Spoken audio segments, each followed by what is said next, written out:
My wife demanded a divorce in the house. You can't afford a lawyer to fight me. I replied, You're right. She served me papers in court, only to see the city's most feared, expensive divorce attorney sit down next to me. He looked at her and said, He doesn't have to afford me. I'm his older brother. My wife, Evelyn, informed me last Tuesday that she wanted a divorce. There was no sadness in her eyes, no regret in her voice. It was a declaration of victory. We were sitting in the living room of the house we had spent 8 years turning into a home, and she was speaking to me with the detached finality of a corporate executioner. It's over, Tom, she said, placing a file folder on the coffee table. I've already spoken to a lawyer. These are my terms. I didn't open the folder. I didn't have to. She was more than happy to list her demands. She wanted the house that my grandfather had helped me put a down payment on. She wanted 70% of our shared savings. She wanted spousal support for a minimum of 5 years. It wasn't a negotiation, it was an unconditional surrender. When she was finished, she leaned back, a smug, confident smirk on her face. And I don't want to fight on this, Tom, she said, her voice dripping with condescending pity. Let's be realistic. You're a high school woodshop teacher. You make a decent living, but you can't afford a real lawyer. My guy will bury you in legal fees before you even see the inside of a courtroom. It's better for you to just agree to the terms and walk away.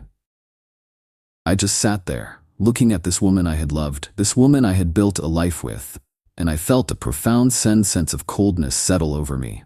She didn't just want to leave me, she wanted to ruin me. She saw me as weak, as an obstacle to be crushed and discarded. Her biggest weapon, she thought, was my inability to fight back. I let the silence hang in the air for a long moment. Then I looked at her, my face a mask of resignation, and I said the 2 words she was expecting to hear. You're right. The relief on her face was immediate. She had won. The humble, simple teacher wasn't going to put up a fight. She stood up, smoothed her skirt, and said, Good, I'm glad you're being sensible about this. You'll be served with the official papers next week. Then she walked out of the room. Here's what Evelyn knew. She knew I was a man of simple means. She knew I didn't have tens of thousands of dollars to throw at a legal battle. She also knew that I had a brother, an older brother named Marcus. What she also knew, and what she was banking on, was that Marcus and I hadn't spoken in 5 years. Marcus isn't a teacher.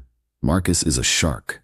He is, without exaggeration, the most feared and expensive divorce attorney in the state. He's a legal predator whose name makes other lawyers nervous.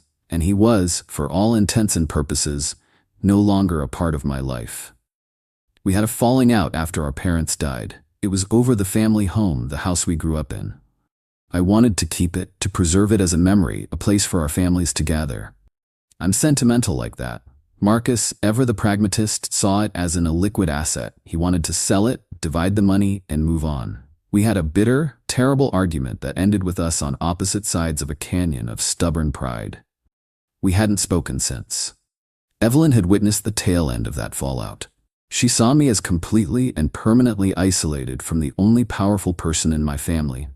In her strategic calculation, my greatest potential asset was a dead one. She was wrong. For 3 days after her announcement, I was in a dark place. She was right about one thing.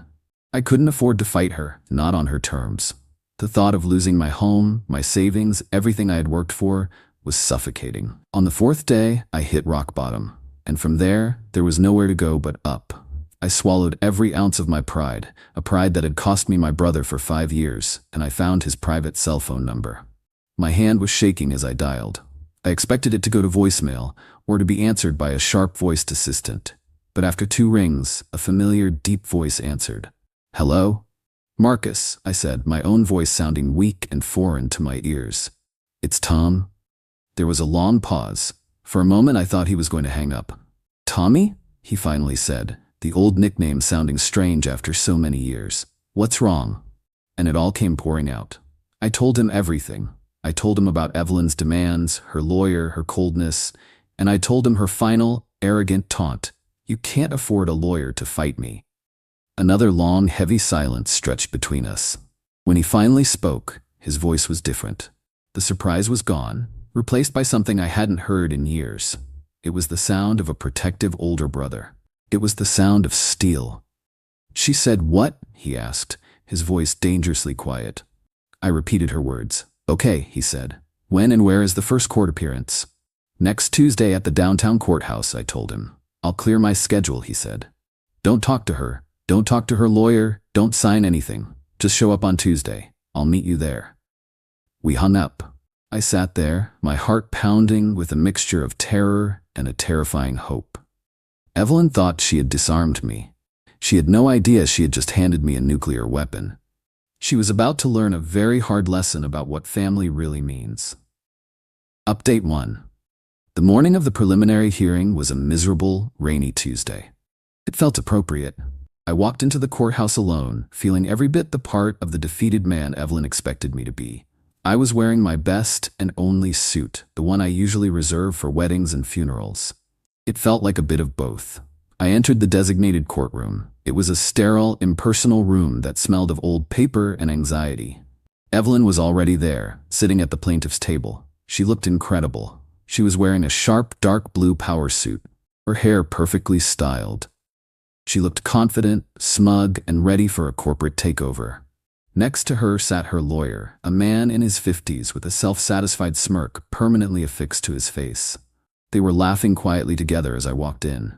She saw me, and her smile faltered for a second, replaced by a look of pity. She probably expected me to look more broken. I just met her gaze, my expression blank, and walked over to the defendant's table. I sat down, placed my old briefcase on the table, and waited. Her lawyer stood up and sauntered over. "Mr. Miller?" he said, his voice oozing condescension. "I'm glad to see you're here. I trust you've had time to review my client's very generous proposal. If you're prepared to sign today, we can make this quick and painless." "I'm waiting for my counsel," I said quietly. He actually chuckled. "Your counsel? Good luck with that. Let's not drag this out." He walked back to his table. The bailiff called the court to order. The judge, a stern-looking woman, entered and took her seat. She looked down at the docket. "Miller versus Miller," she announced. "Are both parties present and represented?" Evelyn's lawyer stood up. "Yes, Your Honor. Alan Davis representing the plaintiff, Mrs. Evelyn Miller." The judge looked at me. "And the defendant?" Before I could speak, the heavy doors at the back of the courtroom swung open with a resounding thud. Every head in the room turned. Walking down the aisle was my brother, Marcus Sterling. He wasn't just wearing a suit. He was wearing a suit of armor, tailored from what looked like spun midnight and pure intimidation. He moved with the predatory grace of a panther, his expensive leather briefcase swinging at his side. A wave of whispers rippled through the courtroom as other lawyers and court staff recognized him. His reputation preceded him. He didn't look at anyone else. His eyes were fixed on me. He walked directly to my table, put a hand on my shoulder, and squeezed it gently. Then he sat down beside me, placing his gleaming briefcase on the table with a solid, definitive click. The sound echoed in the silent room. I looked over at Evelyn. Her smug expression had been wiped clean from her face. It was replaced by a mask of utter, horrified disbelief. Her jaw was slack. Her eyes were wide. She looked like she had just seen a ghost walk in and sit down at the opposing table. Her lawyer looked even worse. The color had drained from his face and his smirk was gone, replaced by a look of pure, unadulterated terror. He knew exactly who my brother was. Marcus leaned over to me, ignoring the rest of the room. "Sorry I'm late, little brother," he whispered, a hint of a smile playing on his lips. "Traffic was hell." Then he straightened up, his demeanor all business. He looked directly at the judge. "Marcus Sterling, Your Honor," he said, his voice a commanding baritone that filled the room. "Representing the defendant, Mr. Thomas Miller." The judge's eyebrows shot up. She knew the name. Everyone did. Then Marcus turned his gaze slowly, deliberately towards Evelyn. He looked at her, then at her terrified lawyer, and he gave them a cold, predatory smile. "My apologies for the delay," he said, his voice dripping with mock politeness. Then he looked at Evelyn again and delivered the line that shattered her entire world. "He doesn't have to afford me. I'm his older brother." The game had just changed. Evelyn thought she was coming to a surrender. She had just walked into an ambush. Marcus opened his briefcase, pulled out a thick stack of files, and the demolition began. He immediately rejected all of her initial demands. declared them predatory and filed in bad faith, and announced our intention to file a counter-petition. He said we would be seeking a full forensic audit of all marital assets and expenditures for the last 3 years, and that we would be demanding Evelyn pay for all of Tom's legal fees. Evelyn's lawyer just stood there, stammering. He was a minnow who had just been cornered by a great white shark. The battle was over before it even began. Update 2. The 2 months following that first court appearance were a legal blitzkrieg. My brother Marcus does not do things by halves. He doesn't just practice law, he wages war. Evelyn and her lawyer thought they were going to roll over me. Instead, they found themselves on the receiving end of a relentless, systematic assault. The first thing Marcus did was file a motion for discovery that was, by all accounts, a thing of terrible beauty. It wasn't a request, it was a demand for every single financial document Evelyn had touched for the last 5 years. Bank statements, credit card bills, work expense reports, Venmo transactions, everything. Her lawyer filed a motion to have it dismissed as overly broad and harassing. The judge, who was clearly intimidated by my brother's reputation, took one look at Marcus's justification and approved our motion in full. Evelyn was legally obligated to turn over everything. She thought she was clever, that she had hidden her tracks. She had no idea she was dealing with a man who employed a team of forensic accountants for fun. While Evelyn was drowning in paperwork, Marcus went after her personally. He scheduled a series of depositions, not just with her, but with her closest friends, her family, and even a few of her colleagues. His strategy was simple: apply pressure from all sides until the truth was squeezed out. The breakthrough came during the deposition of Evelyn's best friend, a woman named Chloe. Chloe was fiercely loyal to Evelyn, but she was no match for my brother. He was polite, charming, and utterly ruthless. For 3 hours, he questioned her about Evelyn's spending habits, her work trips, her general happiness in our marriage. Then he asked the question that broke the case open. "Ms. Albright," he said, "can you tell me about Mr. David Kincaid?" I saw Chloe flinch. The name was unfamiliar to me. Marcus just waited. Chloe tried to play dumb, but Marcus produced a stack of credit card statements from a card I never knew Evelyn had. A card linked to our joint savings account, an account she had been siphoning money from for over a year. He pointed to a series of charges: a hotel in the wine country, jewelry from a high-end boutique, expensive dinners for 2.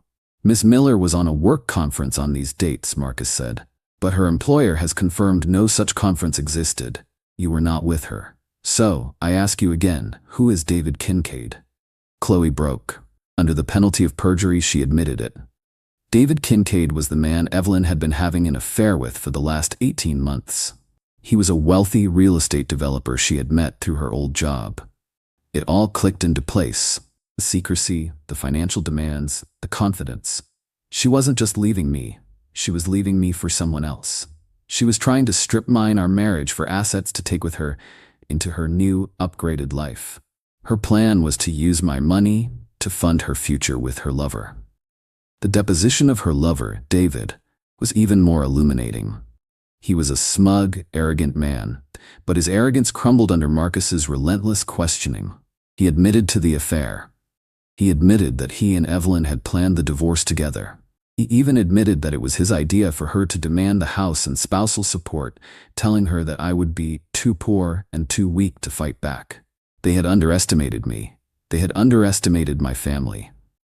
With these depositions, Evelyn's case was not just weakened, it was annihilated. She had committed perjury in her initial filings by claiming she was a faithful wife. She had hidden assets and marital funds. She was a liar and a fraud. Her lawyer called Marcus, begging to settle. He said Evelyn was willing to drop all her demands and just walk away. Marcus's reply was cold. "No," he said. "Walking away is a privilege she has not earned. We are not settling. We are going to court, and we are going to burn her to the ground." She wanted a fight. Now she has one. Final update. It has been 6 months since I first walked into that courtroom. A man who thought he had lost everything. Today, I can tell you that I was wrong. I didn't lose anything that truly mattered. I gained it all back. The final court date was a formality. Faced with the mountain of evidence against her, The depositions, the forensic accounting reports, the proof of her affair and her conspiracy to commit fraud. Evelyn had no choice but to surrender completely. Her lawyer, looking tired and utterly defeated, advised her to accept any terms we offered. And the terms my brother drafted were brutal. Evelyn didn't just walk away with nothing, she walked away with less than nothing. She was forced to relinquish any claim to the house. Her demand for spousal support was dismissed with prejudice, and because Marcus was able to prove that she had spent over $60,000 of marital assets on her affair, on hotels, gifts, and vacations with her lover, the judge ordered that amount to be deducted from her share of our savings and returned to me. She left the marriage with a small fraction of her original demand, a mountain of her own legal bills, and the public humiliation of having her entire sordid scheme laid bare in a court of law. The fallout in her personal life was just as devastating. Her lover, David Kincaid, faced with the legal and social consequences of his actions, dumped her almost immediately. He was a man who was attracted to a winner, and Evelyn had just suffered a spectacular public defeat. Her friends, many of whom had been forced to testify about her lies under oath, distanced themselves from her. She lost her fiancé, her house, her savings, her boyfriend, and her reputation, all in one fell swoop, all because she underestimated the quiet man she was married to. But the real story, the most important part of this whole chapter, is what happened with my brother. A few weeks after the divorce was finalized, Marcus called me. "Meet me at the old house," he said. I drove out to our parents' home, the house that had been the source of our stupid 5-year feud.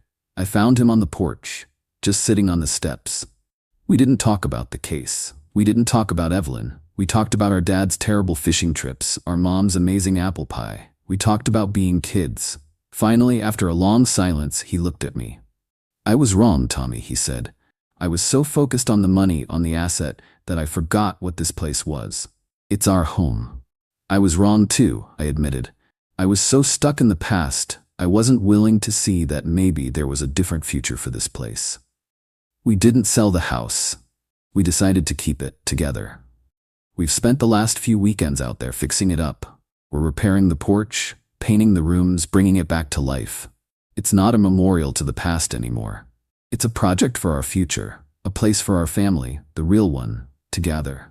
Working side by side with my brother, tools in hand, has healed a wound I thought would be a scar forever. Evelyn's parting shot to me was that I couldn't afford a lawyer. Her greed, her arrogance, her belief that I was weak and alone. That was the very thing that forced me to make the call that brought my brother back into my life. She thought she was isolating me. Instead, she reunited me with the most important family I have. She tried to leave me with nothing. But as I stand here today, with my home secure and my brother by my side, I realize I have everything.